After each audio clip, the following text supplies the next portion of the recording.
Now, I want to break this down in two different ways.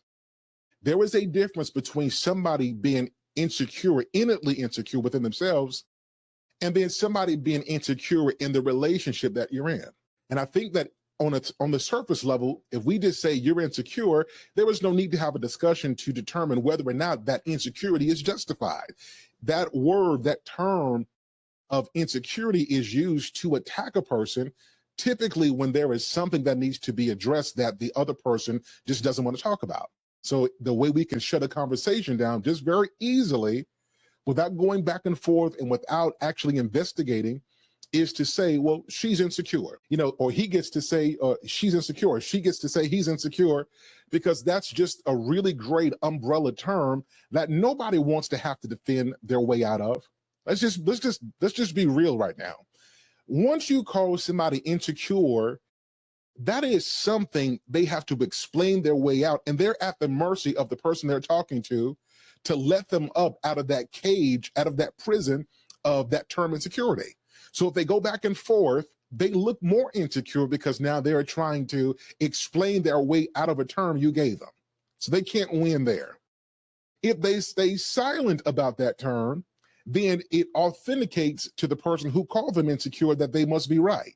So whether they speak or they stay silent, they lose. If I speak up for myself, well, see, he's trying to change the narrative. If she stays silent, then see, I knew I was right. She didn't even have nothing to say. And I think if you're in a relationship that is serious, that you want to go to a different place, or you just want to improve it, I want everybody to stop doing this. When you guys have conflict and issues, quit pointing at them saying, see, you're insecure and you're jealous. Is everybody hearing this? You have to stop doing this, because I think that is the easy way out, so that you don't have to take accountability or consider the fact that if they are insecure, that maybe they're not insecure within themselves as a person. Maybe they are simply insecure in the integrity of the relationship that you two said you're building. So let's talk about this for a second. What are the differences between somebody who is inherently insecure and somebody who is insecure within the relationship? Here's the first thing. If a person is insecure within themselves, nothing you do right can give them peace of mind or calm about the relationship. Nothing you say or do. You could be faithful. You can share your GPS location. You can let them know every single move you're making.